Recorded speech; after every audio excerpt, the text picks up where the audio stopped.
Bab 680. Surat Pemberitahuan Kunjungan. Winona Jiang tahu bahwa Klutang pasti akan bertindak.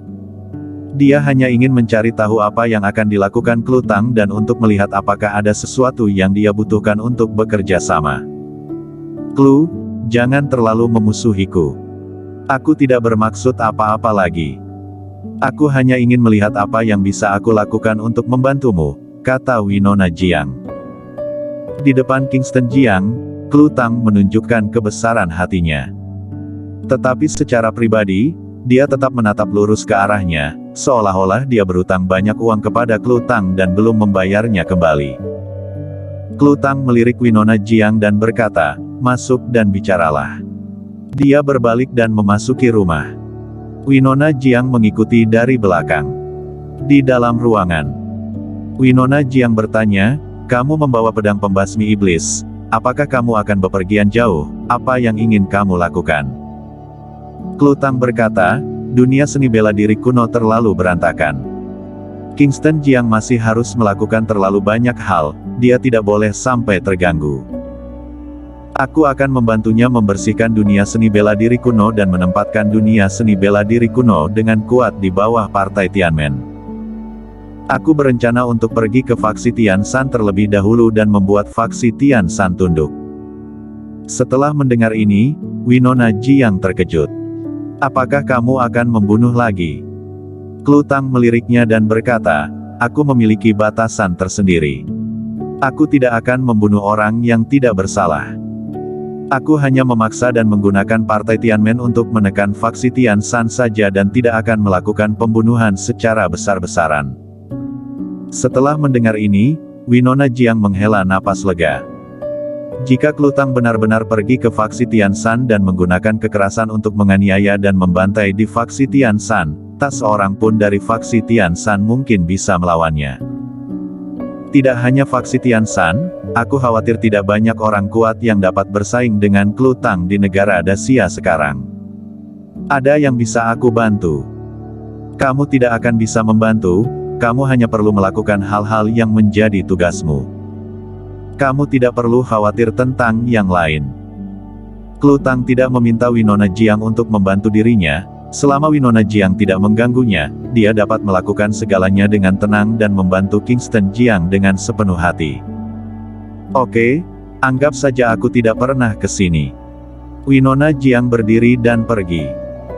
"Dan juga, kamu sebaiknya jangan memberitahu orang lain tentang urusanku, jika kamu memberitahu orang lain." Klutang berbicara dengan aura mengancam. Tubuh Winona Jiang terdiam selama beberapa detik, lalu dia berbalik dan pergi tanpa menoleh. Setelah dia pergi, Klutang berdiri dan pergi. Saat ini Kingston Jiang sudah berada di area militer. Tadi malam, Bloody memberitahu Belantara Selatan bahwa Jenderal Belantara Selatan memilih ratusan pejuang elit dari Tentara Naga Hitam ke ibu kota. Bloody juga memilih elit dari Tentara Api Merah. Kingston Jiang membawa rencana perjalanan ke kota Daying dan melihatnya. Seluruh pertukaran antara kedua pasukan berlangsung selama 1 minggu. Isi pelatihan setiap hari berbeda. Kingston Jiang melirik sekilas dan kemudian meletakkan rencana perjalanan di atas meja. Dia pergi ke kota Daying untuk menyelidiki Yurikakai.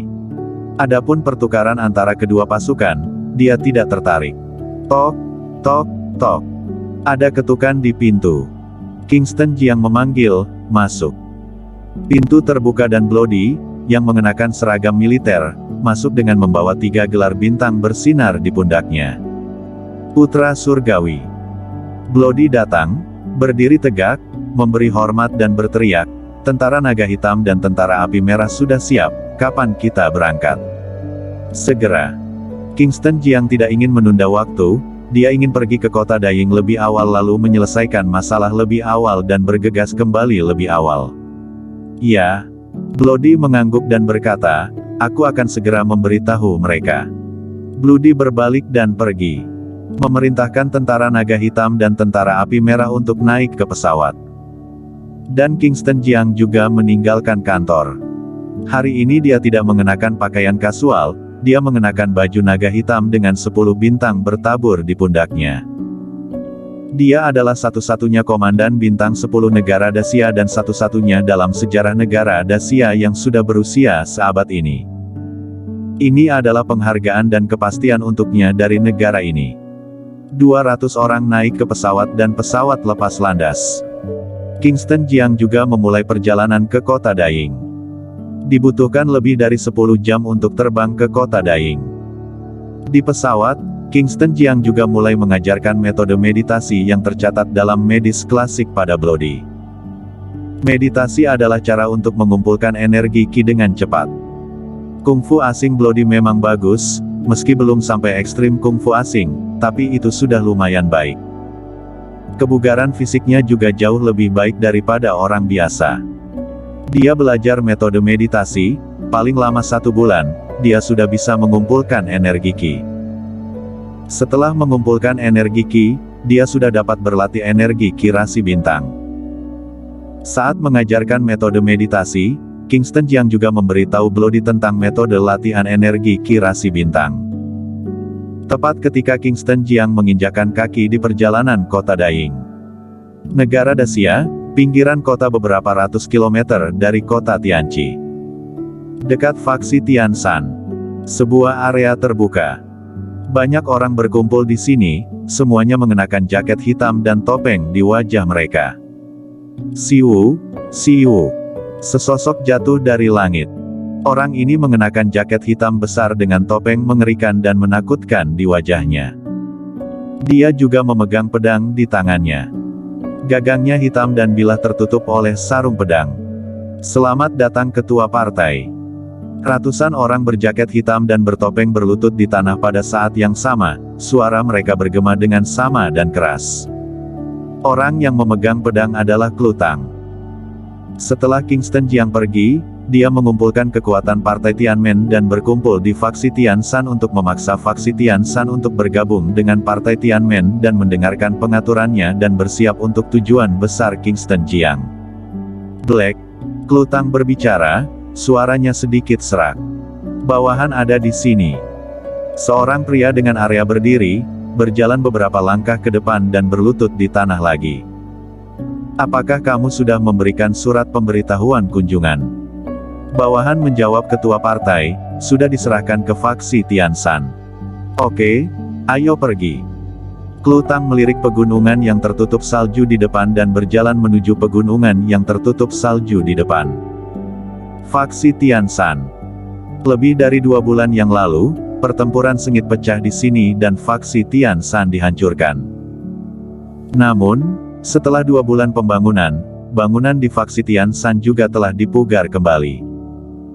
Di aula utama faksi Tianshan, para petarung dari faksi Tianshan berkumpul di sini. Jonathan Chen melihatnya berulang kali dengan sebuah surat di tangannya.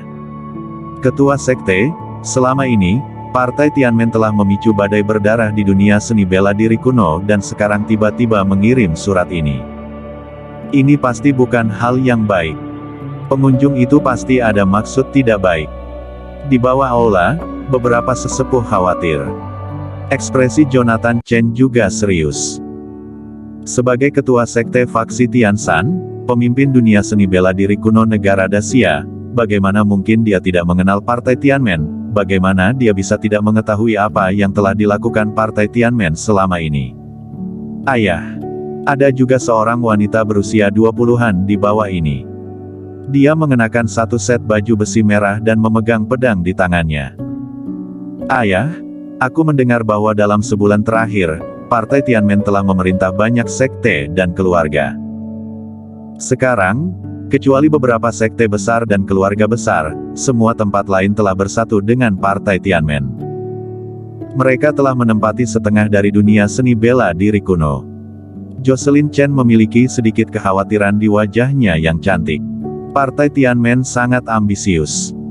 Kali ini, mereka pasti ingin menyatukan kembali faksi Tianshan dan membuat tunduk faksi Tianshan. Bagaimana mungkin Jonathan Chen tidak mengetahui bahwa Partai Tianmen datang untuk menundukkan faksi Tianshan? Lapor. Di luar aula, seorang murid bergegas masuk dan berlutut dengan satu lutut. Ketua sekte, para petarung Partai Tianmen telah muncul di kaki gunung. Siu, siu. Mendengar ini, orang-orang di aula menghunus pedang mereka pada saat yang bersamaan. Partai Tianmen benar-benar tidak tahu aturan. Apakah mereka benar-benar berpikir bahwa faksi Tian Shan mudah ditindas? Ketua Sekte, tolong perintahkan untuk melawan Partai Tianmen. Bersambung.